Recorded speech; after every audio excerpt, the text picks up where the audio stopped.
کہ جب اللہ نے اسباب کا حکم دیا ہے تو جب غریب آدمی شادی کرے گا یا بچے پیدا کرے گا تو اسباب یہ کہتے ہیں کہ خرچہ دگنا ہو جائے گا، پھر بچے آتے چلے جائیں گے، ان کا بھی خرچہ، تو پیسے ہیں نہیں، تو اسباب کی دنیا میں مسئلہ ہوگا۔ اس کا جواب آج کا پورا بیان ہے کہ عقل استعمال کی جائے گی وہاں جہاں شریعت نے اجازت دی ہے۔ جہاں شریعت نے کہیں آرڈر آ جائے تو پھر اس سے آگے عقل کا استعمال کرنا یہ عقل کا غیر ضروری استعمال ہے۔ یہ تو اس کا جواب ہو گیا شریعت کی روشنی میں۔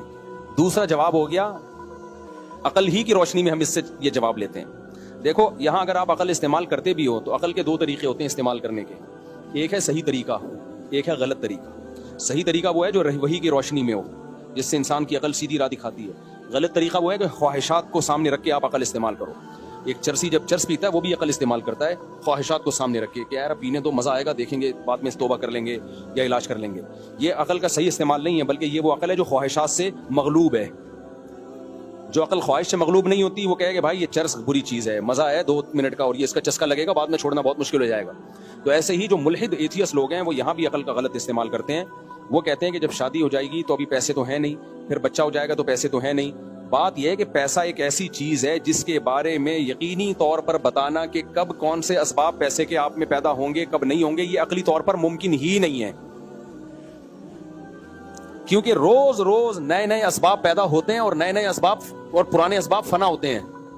وسائل جو ہے نا، وسائل، اس کی کوئی اسپیسیفک کیلکولیشن ہو ہی نہیں سکتی کسی بھی دور میں۔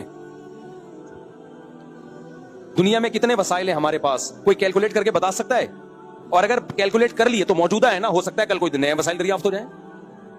تو یہ ایک ایسی چیز ہے، تبھی علماء کہتے ہیں جس کے ہاتھوں میں کمانے کی طاقت اور پاؤں میں چلنے کی طاقت ہو وہ مالدار ہے، کیونکہ پیسے نہیں ہے لیکن کما سکتا ہے۔ وہ کل دہاڑی لگ جائے اس کی، کل کوئی جاب لگ جائے، کچھ بھی نہیں آتا یوٹیوب پہ کھانے پکانے کی ترکیبیں بنا کے ڈالنا، کچھ بھی نہیں آتا یوٹیوب پہ گالیاں دینا شروع کر دیں، چینل بوسٹ کر جائے گا اس کا۔ آپ یہ بلاگر کو دیکھو نا، پش پش کرتے رہتے ہیں، پھینکتے رہتے ہیں، اور ملینز میں چینل ان کے، میں لیٹرین میں بیٹھا ہوا ہوں، واش روم میں بیٹھا ہوا ہوں، قبض ہو گیا مجھے، لوٹا لے کر آؤ، ایسا چلے گا آپ بھول جاؤ گے۔ 10 سال پہلے کوئی بتا سکتا تھا کہ یہ بھی کوئی پیسہ کمانے کا طریقہ ہوگا؟ میں واش روم میں بیٹھا ہوا ہوں، کوئی بتا سکتا تھا؟ اتنے نت نئے طریقے۔ عقل خود کہہ رہی ہے کہ اس کے بارے میں، کسی کے بارے میں یہ رائے قائم کرنا کہ یہ غریب ہے تو غریب ہی رہے گا، یہ پاسبل ہی نہیں ہے، اور یہ امیر ہے تو کل بھی امیر ہی رہے گا۔ اگر یہ فلسفہ ہو تو امیر کو بھی شادی نہیں کرنی چاہیے۔ وجہ اس کی ہے کہ آج آپ کی فیکٹری ہے، ہو سکتا ہے فیکٹری کو آگ لگ جائے، ہو سکتا ہے ورلڈ ٹریڈ سینٹر میں جو بزنس مین بیٹھا کرتے تھے نا، زرداری کچھ بھی نہیں تھا ان کے مقابلے میں، وہ سب 4 شادیاں کرنے کا پروگرام تھا ان کا کہ ہمارا تو خربوں کا بزنس ہے۔ جہاز آیا، پورے بزنس کی باٹ لگا دی، روڈوں پہ آ گئے، خودکشیاں کی ہیں بہت، جو بچ بھی گئے نا انہوں نے بھی خودکشیاں کر لی۔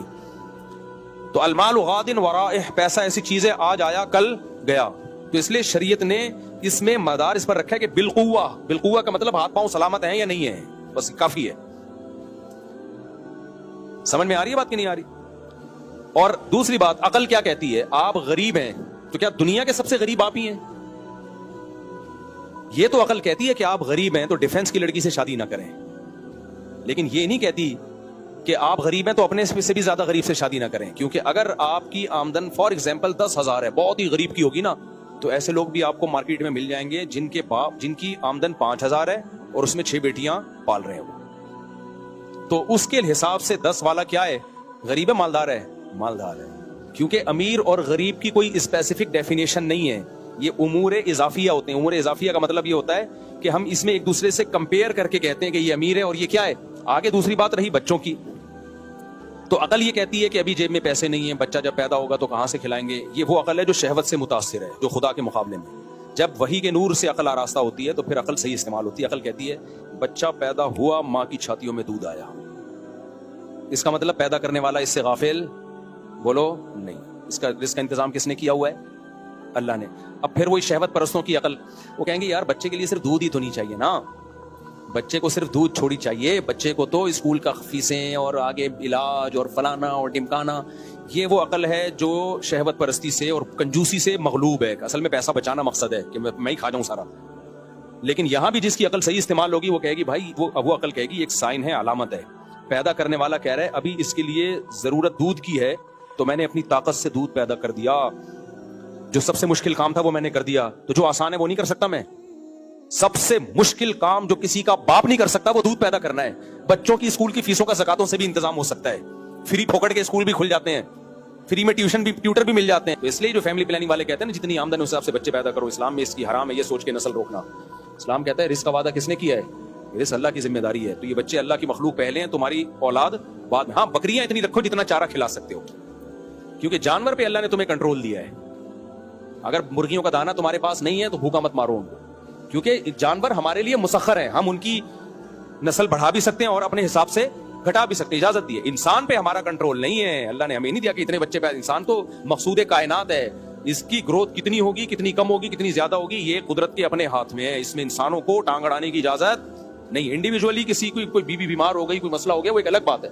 عمومی سطح پہ یہ تحریک بالکل حرام ہے کہ نسل بڑھاؤ یا نسل گھٹاؤ. نہ بڑھاؤ نہ گھٹاؤ, یہ کس کے ہاتھ میں ہے؟ اللہ کے ہاتھ میں. آپ کی آمدن ہے نہیں ہے, نسل روکنے کی آپ کو اجازت نہیں ہے, بلکہ یہ تو آپ کی انویسٹمنٹ ہے. ہو سکتا ہے غریب کو اللہ بچہ دے اس لیے رہا ہو کہ تیری غربت ختم ہو, کیونکہ یہ بچہ 15-20 سال میں بڑا ہو کے کما کے کھلائے گا. میں نے بہت سے غریب دیکھے ہیں, غریب تھے, بچے دبا کے پیدا ہوئے, کروڑپتی بن گئے. وہ کروڑپتی بن گئے. اور بہت سے امیر دیکھے ہیں, بچے ہی نہیں تھے, کاروبار دوسروں کے حوالے کیا, دکان بیچ کے کھا گئے. اپنے بچے تو اپنے ابا کا کاروبار اپنا سمجھ کے